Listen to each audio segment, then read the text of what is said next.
Subscribe to my channel learners and press the bell icon to get the notifications first. Hello and welcome everyone to our new channel learners. आपको वैसे ही पता है जितने भी subscribers हैं और जो नए हैं उनके लिए मैं बता दूं कि क्लास 10th मैथमेटिक्स का कंटेंट इधर अपलोड होता है। और आज जो है हमारा चैप्टर जो हम पढ़ने वाले हैं वो है chapter 3 pair of linear equations in two variables. Sorry for delay कि कल थोड़ा टेक्निकल इश्यूज़ आ गए थे और रिकॉर्ड नहीं हुआ था और ये सब बहुत सारे इश्यूज़ थे। आज सुबह ही मैंने एक रिकॉर्ड किया था पूरा और पता चला कि वो यूज़लेस था, मतलब तो भी फिर भी मैं वापस रिकॉर्ड करना स्टार्ट किया। सो इतनी मैं इनपुट कर रहा हूँ अपनी मेहनत, तो आपको भी थोड़ी सी इनपुट करनी है मेहनत कि आपको ध्यान से लेक्चर पढ़ना है। आपका सिर्फ ध्यान स्क्रीन पे होना चाहिए और जो इसीलिए मैंने खुद का फेस कैम भी नहीं लगाया क्योंकि आपका पूरा ध्यान स्क्रीन पे होना चाहिए और आप ये जो पेन्स मैं यूज़ कर रहा हूँ उस पर ध्यान होना चाहिए और हमें समझना है। और आज हम क्या पढ़ेंगे, आज हम पूरी थियरीज और थोड़े क्वेश्चंस कवर करेंगे। जो इम्पोर्टेंट चैप्टर्स है उसमें मैं क्वेश्चंस इंक्लूड करूँगा, पर इसमें मैं थोड़े ही क्वेश्चंस इंक्लूड कर रहा हूँ। ओके। और एक और चीज़ की एक स्पेशल अनाउंसमेंट है जो आज आपको अपलोड हो जाएगी एक और वीडियो, और उसके बाद आपको लगेगा कि ये चैनल वर्थ इट है कि क्यों मैं क्लास 9th मैथमेटिक्स इधर पढ़ूँ। ओके। और बहुत सारे जुगाड़ किए, बैकग्राउंड नॉइस आ रहा था पहले वाले लेक्चर में तो बहुत सारा सीखा। तो आपके लिए मैं बहुत मेहनत कर रहा हूँ, बहुत सारा इनपुट हम जा रहा है मेरा हार्डवर्क। और ये अपलोड करो, ये बनाओ, पीपीटीज बनाओ और पूरा क्रिएट करके मैं आपके लिए पूरा कंटेंट आपको एक प्लेट में सर्व कर रहा हूँ। तो आपको भी मुझे थोड़ी सी हेल्प करनी है, सब्सक्राइब करके लाइक करना है और अपने जितने भी क्लास 10th बॉडीज़ की गैंग है उन सबको शेयर करना है। ओके। सो प्रोसीड करते हैं आज। जैसे ही हमने चैप्टर 2 पॉलिनोमियल्स में पढ़ा था कि कैसे हम चैप्टर के बारे में जानते हैं, वैसे ही हम यहाँ पे भी चैप्टर के बारे में जाएंगे। पेयर यानी कि दो, pair of linear equation in two variables का मतलब है कि लीनियर का मतलब क्या है। Let me explain. लीनियर यानी कि हमें अगर याद है कोई भी वेरिएबल की डिग्री, ये जो डिग्री आपको दिख रही है, ये जो भी आपको ये डिग्री दिख रही है 1 डिग्री है, तो 1 डिग्री पॉलिनोमियल को क्या कहते थे, लीनियर। यस। और इक्वेशन का तो मैंने पहले से ही आपको समझा दिया था क्या, कि जब भी इक्वल्स टू मतलब ये साइन लग जाती है तो ये इक्वेशन कहलाता है। ओके। ये भी हो गया था। और इन टू वेरिएबल्स यानी कि फॉर एग्जांपल आगे भी मैं एग्जांपल डिस्कस करूंगा, पर आपको एक और बार समझा देता हूं।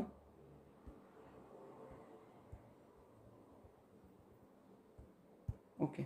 सो एग्जांपल है, टू वेरिएबल्स यानी कि दो वेरिएबल हो गए एक ही इक्वेशन में, जैसे कि 2x + 3y = 7। ओके। और एक और चीज़ कि जैसे मैंने विदिन 1 आवर लास्ट लेक्चर में अपलोड कर दिया था नोट्स, वैसे ही इसमें भी अब तो ये रिकॉर्डेड है तो मैं तुरंत ही अपलोड कर दूंगा। तो जैसे ही आप थियरी ख़त्म करो आप लेक्चर के नोट्स लिख दो, जिससे आपको पता चले कि क्या क्या थियरी है। ओके। थियरी तो यहाँ पे कवर हो जाएगी, मैं पूरी एनसीईआरटी के थ्रू गो थ्रू कर रहा हूँ और मैं खुद क्लास 10th पढ़ के आया हूँ। ओके। सो मुझे पता है कि कौन सी थियरी अच्छी है, मतलब जो काम की है, और दूसरी भी है जो काम की नहीं है, पर फिर भी मैं उसके बारे में आपको एक्नॉलेज करता रहूँगा। ओके। प्रोसीड करते हैं आज की हमारी समरी कि आज हम क्या क्या पढ़ने वाले हैं। तो आज हम 4 टॉपिक्स पढ़ने वाले हैं, graphical method, substitution method, elimination method and cross multiplication method. So begin करते हैं, हम स्टार्ट करते हैं examples of linear equation in two variables. Examples फटाफट में कुछ समझाऊंगा नहीं किसी को। ओके। तो जस्ट स्टार्ट कर दूंगा क्योंकि आपको पता है लीनियर इक्वेशन के एग्जांपल्स दो वेरिएबल्स में यानी कि x और y होंगे। ओके। ले लो कुछ भी, 9x + 7y = 14। ओके। चलो आगे जाते हैं। ओके। नोट करने के लिए ये जो नोट्स जो मैं लिखता हूँ ये जो है बहुत इंपॉर्टेंट है। मतलब मैं क्या कहना चाहता हूँ कि नोट्स तो आप बना रहे हो, पर नोट्स के अंदर एक नोट लिखना है जो बहुत इंपॉर्टेंट होता है। ओके। और ये वैसे इंपॉर्टेंट नहीं, वैसे मैं आपको बता दूँ तो ये एनसीईआरटी। ओके।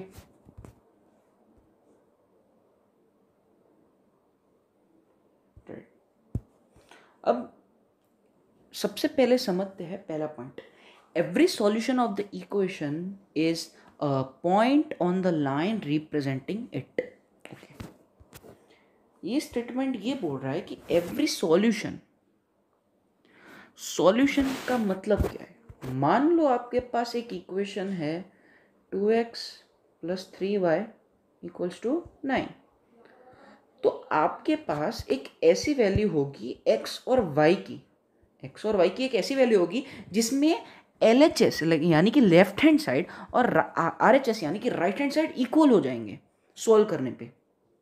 ओके, सो यही ये बताना चाहता है कि सॉल्यूशन का मतलब कि where LHS = RHS of the equation का ये solution is a point on the line representing it.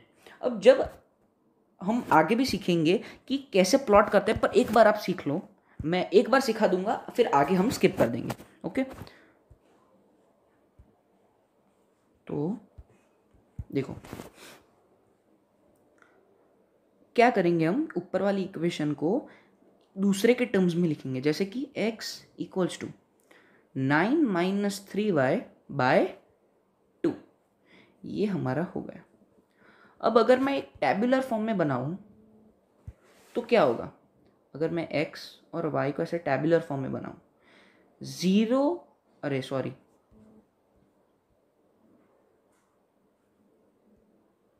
Okay, tabular form में बना रहा हूं x और y। ओके, मान लो y की वैल्यू जब 0 है तब x की वैल्यू क्या है? 9/2। मान लो y की वैल्यू जब 1 है तब x की वैल्यू क्या आ रही है? 3। मान लो y की वैल्यू जब 2 है, यहां से देखना, y की वैल्यू जब 2 है तब x की वैल्यू आ रही है 3/2। तो ऐसे जब हम करेंगे, मिनिमम 3 कोऑर्डिनेट्स ऐसे चाहिए होते हैं, मिनिमम 3, जिससे हम ग्राफ पेपर पे प्लॉट कर सके। जैसे कि अगर x एक्सिस पे 9/2, y 0, फिर 1 पे 3, तो ये सब तो आपको प्लॉट करना आता है।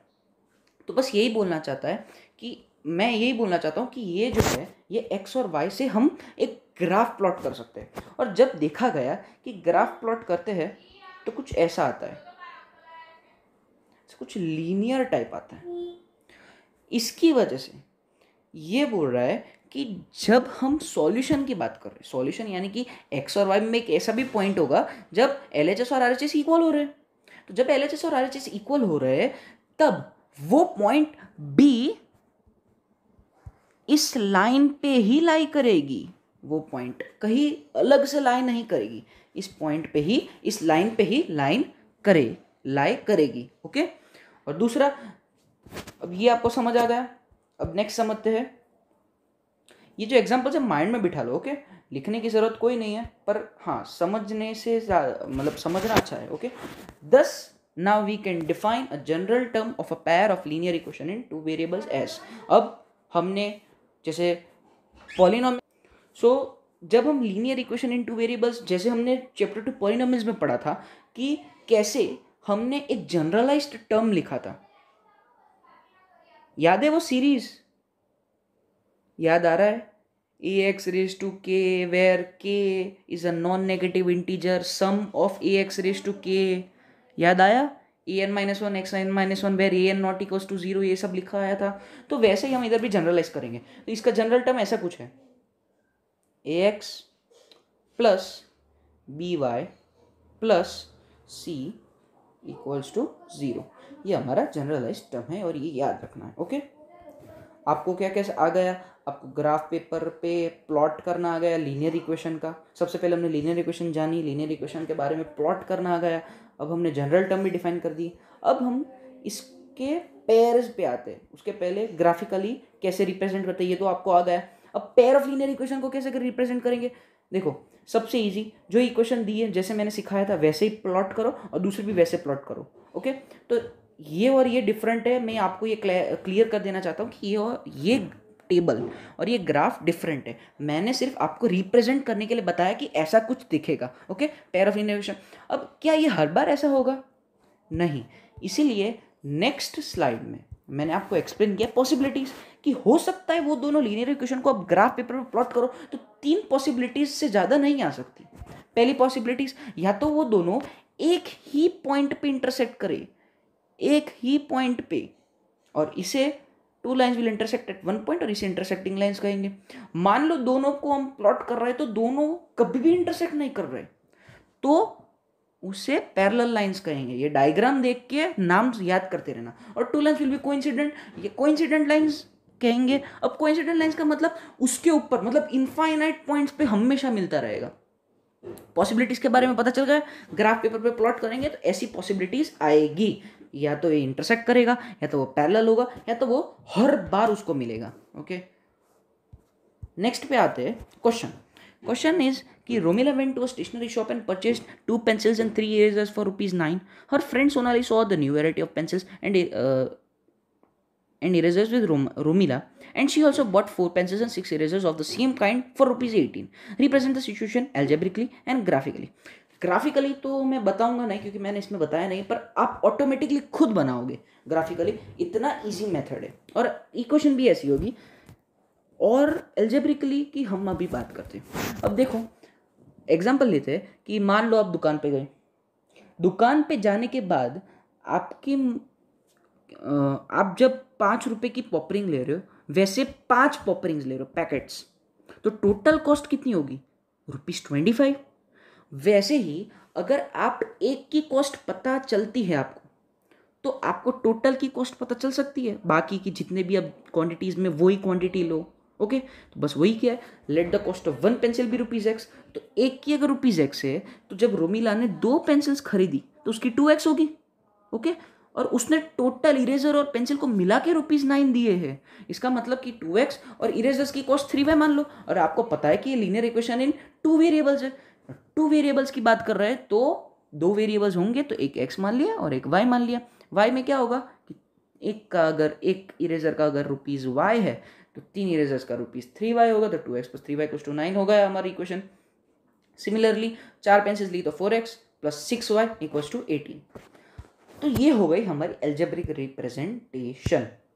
पर अगर हम बात करें ग्राफिकल रिप्रेजेंटेशन की, तो देखो ये इक्वेशन को क्या मैं 2 कॉमन निकालूं बाहर, क्योंकि ये देखो इसमें 2 के मल्टीपल्स है, तो LHS से मैं 2 कॉमन निकाल रहा हूँ, तो 2x + 3y = 18। ये 2 मल्टीप्लीकेशन में है, ये ब्रैकेट के साथ, 2 जाके डिवाइड हो जाएगा, तो 2 1 2 9 से 18 हो जाएगा डायरेक्टली। मैंने डायरेक्ट कर दिया। ओके, समझ जाना। नहीं, क्या ये इक्वेशन सिमिलर दिख रही है इस पहली वाली के साथ? हाँ या ना? आप बोलोगे हाँ भैया ये तो सेम टू सेम दिख रही है। इसका मतलब कि क्या ये कोइंसिडेंट लाइंस हो गई? कोइंसिडेंट लाइंस का मतलब क्या था? देखो, कोइंसिडेंट लाइंस का मतलब क्या था? हर बार वो मिलेगी।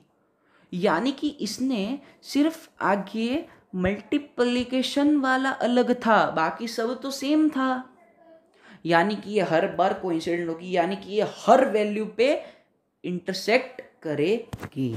ओके, क्वेश्चन समझ आ गया? हमने ग्राफिकल रिप्रेजेंटेशन भी कर दिया, एल्जेब्रिक रिप्रेजेंटेशन भी कर दिया, क्योंकि ये कुछ ऐसे इंपॉर्टेंट है नहीं, क्योंकि ये जो क्वेश्चंस है ये आपने नाइन्थ में ऑलरेडी कर चुके हो। आपको क्वेश्चंस दिया था और आपको, हाँ 1 वेरिएबल था, ये 2 वेरिएबल्स है, कोई फर्क नहीं है। ओके, ये जो टेबल है आपकी एनसीईआरटी में दिया गया है, और ये टेबल मैं बोलता हूँ बेस्ट है, क्योंकि ये सारी चीज़ें अगर मैं ये इंक्लूड नहीं करता तो 3-4 और आपके पेजेस बढ़ जाते, पर मैं ये जो है टेबल पूरी समरी दे देता है 3-4 पेजेस का। कैसे? इसने एग्जांपल्स दे दिए, इसने रेशियोज की बात कर दी, इसने ग्राफिकल रिप्रेजेंटेशन और एल्जेब्रिक रिप्रेजेंटेशन की भी बात कर दी। कैसे? इसने पेयर ऑफ लाइंस की बात कर दी, एग्जांपल्स, इसने पूरे रेशियोज की बात कर दी, कंपेयर कर दिया रेशियोज को, ग्राफिकल रिप्रेजेंटेशन और एल्जेब्रिक रिप्रेजेंटेशन सब हो गया। समझ आ रहा है? तो देखो अभी थोड़ा इमेजिन करो और बात सुनो। जब हमने इंटरसेक्टिंग लाइंस की बात की थी, तो क्या इंटरसेक्टिंग लाइंस हमेशा पूरे ग्राफ पेपर पे एक ही पॉइंट पे मिलेंगे? तो जब इंटरसेक्टिंग लाइंस की बात चल रही तो हमेशा एक ही पॉइंट पे मिल रहे, तो एक ही यूनिक सॉल्यूशन होगा ना, एक ही पॉइंट होगा। देखो एक ही ऐसा पॉइंट मान लो ऐसे जा रहा है और एक और ऐसे जा रहा है, ओके रहा होगा इधर, तो ये दोनों x, y जो पॉइंट है वो उसको सेटिस्फाई करेंगे दोनों इक्वेशन को। इसका मतलब क्या है कि हमेशा एक एग्जैक्टली वन सॉल्यूशन होगा, यानी कि एक ही यूनिक सॉल्यूशन होगा। समझ आया हाँ या ना? और क्या हो गया, समझ आ गया, बस यही तो था। तो बस इसने क्या किया कि दो इक्वेशन ले ली। अब इसने जैसे हमने ax plus b y plus c equal to zero किया था, इसने a2x plus b2y plus c2 equal to zero, a1x plus b1y plus c1 equal to zero, ऐसे दो पेयर ले लिए। पेयर ऑफ लीनियर इक्वेशंस की बात कर रहे हैं तो दो होंगे ना इक्वेशंस, ओके। बस इसकी बात की इसने।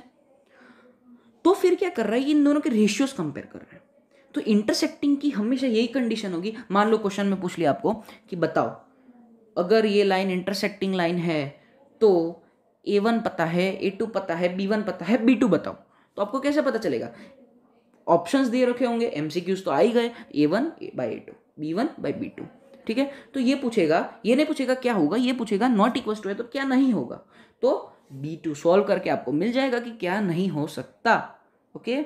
वैसे ही कोइंसिडेंट लाइंस तो आपको पता है हर बार एक के ऊपर एक, यानी कि हर पॉइंट पे मिलते, तो इनफाइनाइटली मैनी सॉल्यूशंस होंगे उसके, खत्म बात। और पैरेलल लाइंस यानी कि कभी भी नहीं मिलेंगे तो नो सॉल्यूशन, ऐसा कोई भी पॉइंट नहीं होगा जो दोनों को सेटिस्फाई करेगा। एक को तो सेटिस्फाई करेगा पर दोनों को करना चाहिए। पेयर ऑफ लीनियर इक्वेशन का सॉल्यूशन का मतलब पता चला आपको कि दोनों को सेटिस्फाई करना चाहिए, एक ऐसा कोऑर्डिनेट होना चाहिए। तो a1 by a2 equal to b1 by b2 but not equal to c1 by c2, ये आपको याद करना है, ओके। एग्जाम्पल की बात करें ग्राफिकली वेदर द पेयर, अब देखो ये सब जो है ये आप खुद कर सकते हो क्योंकि मैंने ऑलरेडी आपको आगे सिखा दिया था। तो ये एग्जाम्पल आपका एक टाइप का टास्क है जो अगर आप देखे बिना करोगे तो बहुत अच्छा है, ओके। हमने समराइज मैंने जब टू डू में आपको बताया, टू डू यानी कि जो हमें करना है, ओके, उसमें मैंने बताया था कि 4 मेथड्स हैं। कौन से? Graphical method, substitution method, elimination method और क्रॉस मल्टीप्लिकेशन मेथड। हमने ग्राफिकल डिस्कस कर दिया, पर अब हम सेकंड में आते हैं सब्स्टिट्यूशन मेथड। सब्स्टिट्यूशन मेथड और एलिमिनेशन मेथड में बहुत बच्चे कंफ्यूज होते हैं कि कौन, मान लो एनसीईआरटी की बोर्ड की एग्जाम में आपको पूछा गया कि solve this blah blah equation through substitution method, तो बहुत सारे बच्चे एलिमिनेशन इसमें यूज कर देते हैं। तो कैसे याद रखे, ये ट्रिक बताता हूँ। जो भी स्पोर्ट्स प्लेयर होते हैं, टीम गेम प्ले की बात कर रहा हूँ, टीम 11 कुछ भी हो सकता है वो टीम गेम प्ले, तो क्या उसमें सब्स्टिट्यूट्स होते हैं? सब्स्टिट्यूशन याद आया? सब्स्टिट्यूट्स, हाँ याद आया भैया। आप सब्स्टिट्यूट्स मतलब हमें पता है, सब्स्टिट्यूट यानी कि ऐसा बंदा जो साइड में बैठा रहेगा और अगर कोई इंजरी हुई या तो अच्छे से खेल नहीं रहा तो फॉर वॉट एवर रीज़न वो अंदर आ जाएगा और उसके बदले और एक प्लेयर को चांस मिलेगा, ओके। तो मैंने बोला सही बोले। तो इससे आप एक चीज़ रिलेट कर सकते हो कि मान लो मैं अभी बात कर रहा हूँ फुटबॉल के बारे में या तो क्रिकेट के बारे में, तो अगर 11 प्लेयर्स है तो सब्स्टिट्यूट होता है तो 11 के 10 हो जाता है कि 11 के 11 ही रहता है। अब बोलोगे भैया क्या यार सिंपल क्वेश्चन बोल रहे हो, 11 के 11 ही रहेंगे, सिंपल क्वेश्चन क्या पूछ रहे हो आप? तो मैंने बोला सही है, 11 के 11 रहेंगे। एक बंदा गया उसके बदले दूसरा बंदा आ गया ना, तो सब्स्टिट्यूट तो हुआ नहीं, सब्स्टिट्यूट हुआ पर कम नहीं हुए, वही के वही रहे। मैंने बोला सही है। बस ये बात को सोच के रखना और पकड़ के रखना और समझना, ये इधर काम लगेगा। देखो 7x, okay, 7x minus 5y equal to 2, x plus 2y equal to 3, ये आपको इक्वेशन सॉल्व करनी है। तो अब थोड़े प्रोसीजर्स के बारे में समझ लो। इक्वेशन 1, इक्वेशन 2, ये जो है ये आपको खुद से करना पड़ेगा। ये इक्वेशन 2 1 2 मानने की जरूरत है। आप ऐसा नहीं बोलोगे ना ये ऊपर वाली यूज़ की है, ये नीचे वाली यूज़ की है, ये तो नहीं यूज़ करेंगे, ठीक है। इसीलिए हम इक्वेशन 1 इक्वेशन 2 यूज़ करते हैं। अब लिखेंगे फ्रॉम 2। अब सेकेंड इक्वेशन से सेकंड इक्वेशन से, ये जो सेकंड इक्वेशन आपको दिख रही है उसको मैंने सॉल्व किया। पता है ग्राफिकल मेथड में मैंने सॉल्व किया था एक्स को वाई के टर्म्स में या वाई को, जो भी आपको सिंपल लग रहा है। यहाँ पे मैंने क्यों वाई को एक्स के टर्म्स में नहीं लिखा, क्योंकि अपॉन टू आ जाएगा। यहाँ पे तो अपॉन टू की जरूरत ही नहीं है, तो इजीली सॉल्व हो जाएगा। ठीक है, तो ये लिखा। अब इसके इक्वेशन 3 मान ली। अब क्या किया मैंने, 3 को 1 में पुट किया। अब ये ध्यान रखना कि इधर भी बहुत सारे बच्चे गलती करते हैं। 3 को वापस 2 में पुट कर दोगे तो 3 को वापस 2 में पुट कर दोगे, क्या तो 0 कट नहीं हो जाएगा क्या, 3 = 3 हो जाएगा, LHS = RHS हो जाएगा। इसमें पुट करके देखो एक बार, 3 को 2 में, तो x के बदले अगर 3 - 2y पुट करूंगा तो +2y - 2y गया, 3 = 3, LHS = RHS। ये नहीं करना है ना हमें दोनों इक्वेशन को सेटिस्फाई करे ऐसे x की वैल्यू और y की वैल्यू फाइंड करनी है। ओके, सो प्रोसीड करते हैं। पुट 3 इन इक्वेशन 1, जिसको आपने सॉल्व किया उसके दूसरे वाली इक्वेशन में पुट करना है। पुट 3 इन 1, इसको सॉल्व करेंगे तो y की वैल्यू आ जाएगी। ओके, क्योंकि अब बचा कौन सा, अब आपका ये जो क्वेश्चन है ये क्या 9th में लीनियर इक्वेशन इन 1 वेरिएबल जैसा हो गया, इसको सॉल्व करना है। अब आप बोलोगे भैया हाँ सही है, लीनियर इक्वेशन इन 1 वेरिएबल जैसा हो गया, तो बस और क्या हो गया, क्वेश्चन सॉल्व, y की वैल्यू मिल गई। अब y की जब वैल्यू मिल गई तो उसमें 3 में पुट करेंगे, 3 में पुट करेंगे तो ये गया वेरिएबल y, इसके बदले अब सिर्फ कांस्टेंट बचा तो x की वैल्यू भी मिल गई, x की वैल्यू भी मिल गई। समझ आया? क्या हो गया, खत्म।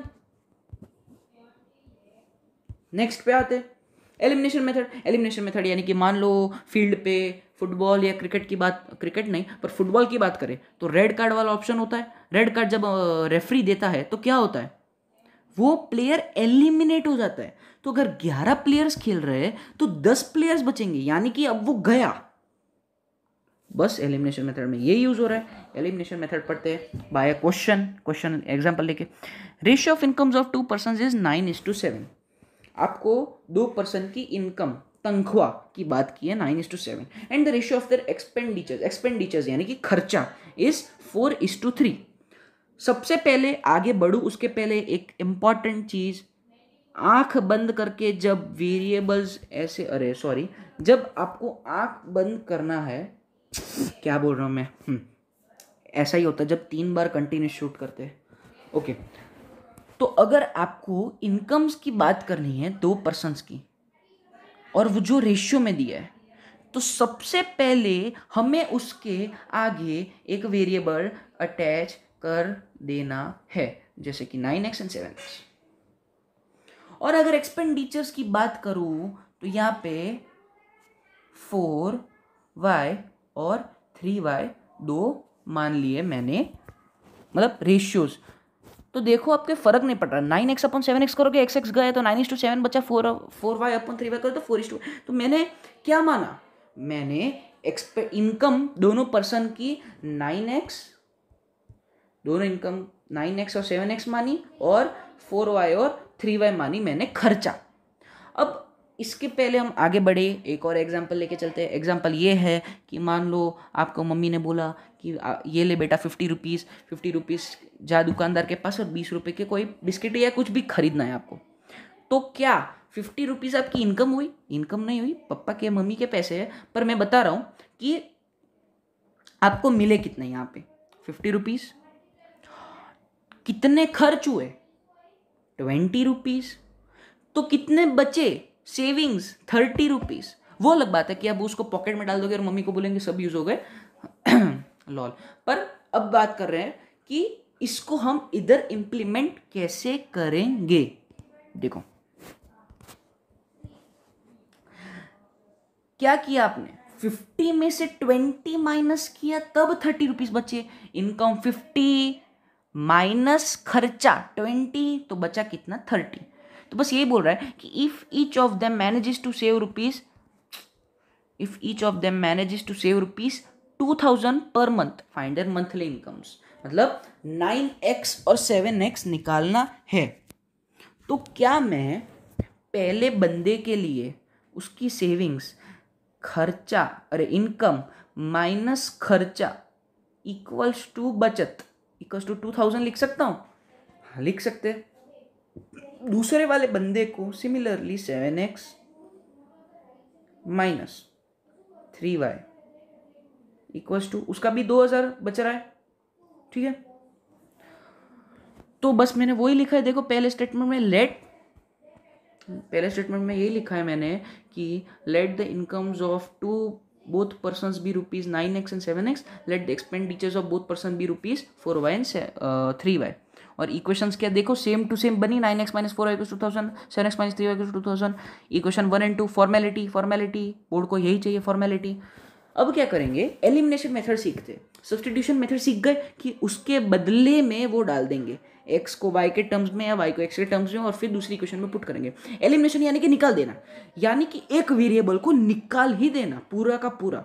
तो देखो निकालने के लिए एक ट्रिक है, एक वेरिएबल को पकड़ो, या तो कोई x को पकड़े या तो कोई y को पकड़े, पर यहां पे आपको समझने के लिए मैं x को पकड़ रहा हूं, ठीक है. दोनों के x को पकड़ा मैंने. अब क्या किया, इक्वेशन 2 में इक्वेशन 1 के कोएफिशिएंट ऑफ x को उल्टा मल्टीप्लाई कर दिया, यानी कि कोएफिशिएंट ऑफ x क्या है यहाँ पे, इक्वेशन 1 का 9. अब 2 के साथ मैंने 9 मल्टीप्लाई कर दिया, ठीक है. तो 2 के साथ मैंने 9 मल्टीप्लाई किया तो कुछ ऐसा आएगा 63x माइनस, और 1 के पास 2 के कोएफिशिएंट का मल्टीप्लिकेशन यानी कि 7 लगा दिया, 7 मल्टीप्लाई कर दिया 1 के साथ, तो कुछ ऐसा बनेगा. ओके, कुछ ऐसा बन गया. अब सब्ट्रैक्ट करेंगे, इक्वेशन 3 और इक्वेशन 4 मान ली. अब सब्ट्रैक्ट करेंगे 4 को 3 में से, थर्ड इक्वेशन में से 4 को माइनस करेंगे, यानी कि 3 माइनस 4 कर रहे हैं. तो क्या करेंगे, ये देखेंगे कि 63x और 63x कट हो रहे, एलिमिनेट हो रहे.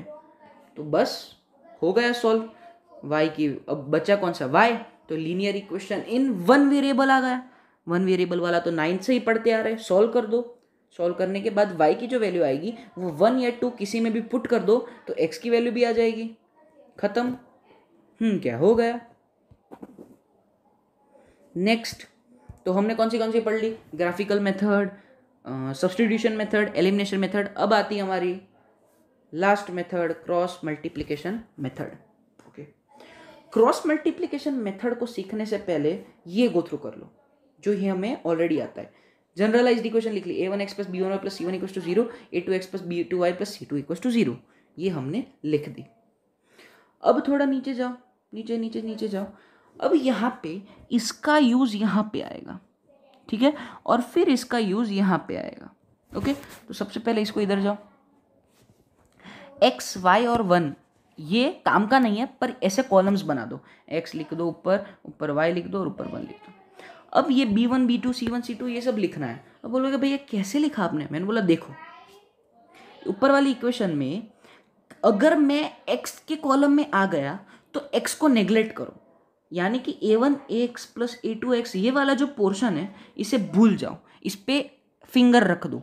और फिर दूसरा क्या बचा, वेरिएबल्स की बात नहीं कर रहा, दूसरा क्या बचा कॉन्स्टेंट्स में b1 b2 c1 c2 बचा.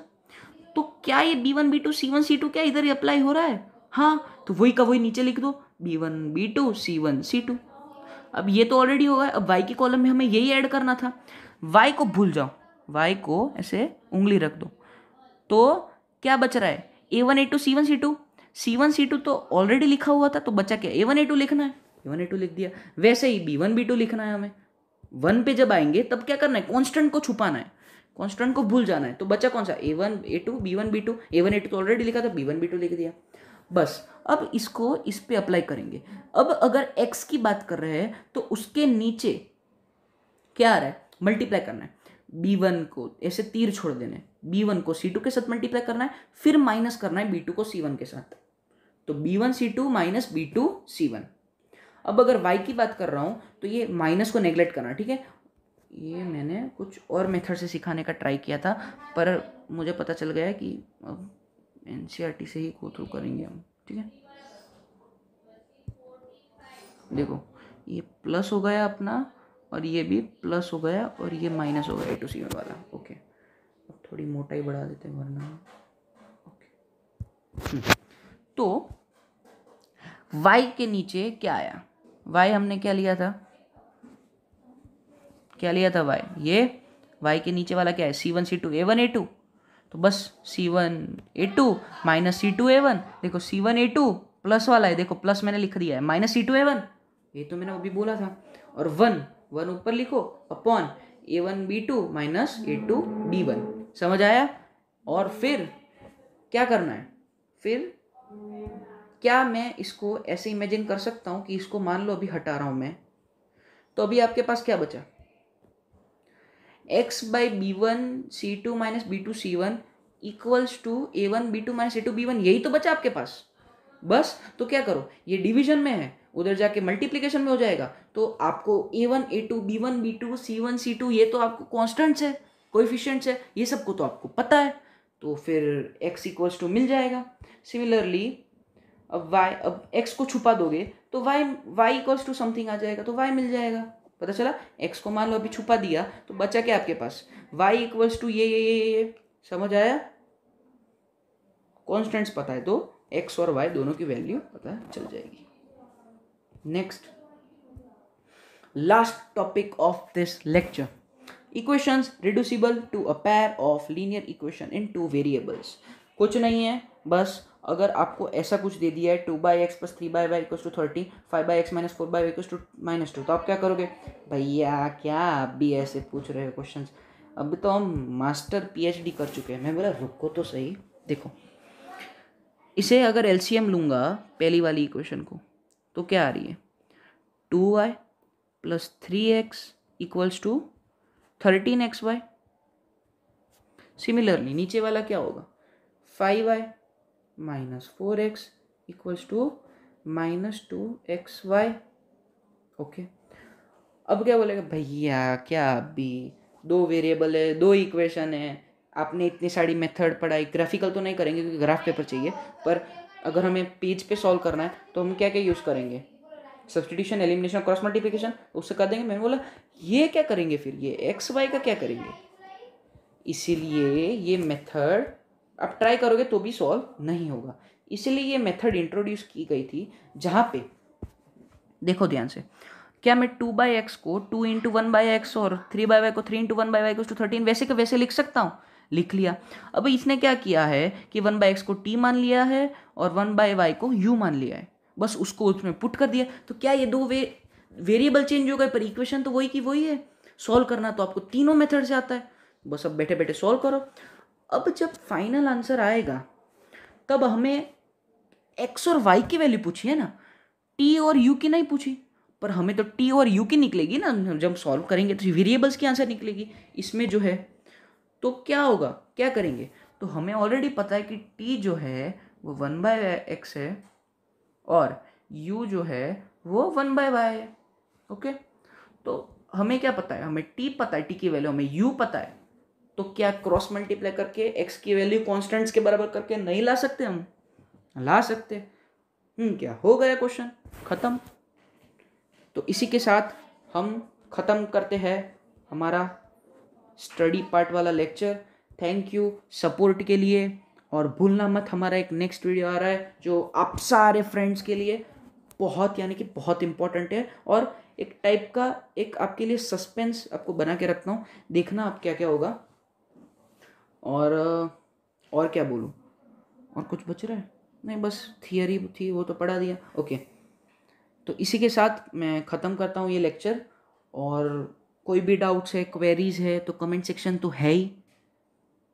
और मोटिवेशनल लेक्चर जो था वो यही है कि आउटसाइड द बॉक्स थिंकिंग, यानी कि ओपन माइंडेडली सोचो, कभी भी बुक वर्म की तरह मत पढ़ो। बुक वर्म मतलब बुक्स का ही ज्ञान, उसको रियलिटी एक्सपीरियंस कुछ पता नहीं है, तो हमें रियलिटी के साथ भी जीना है और पढ़ते भी रहना है। और बने रहिए मेरे साथ ऐसे ही, और मुझे सपोर्ट करते रहिए जिससे मैं बहुत इम्प्रूव करूँ। जैसे कि मैंने बहुत सारे इम्प्रूवमेंट्स लाए अपने कंटेंट में, आपको नॉइस कैंसल ये सब तो आप ऑटोमेटिकली एक्सप्लोर करोगे। तो चलो, थैंक यू।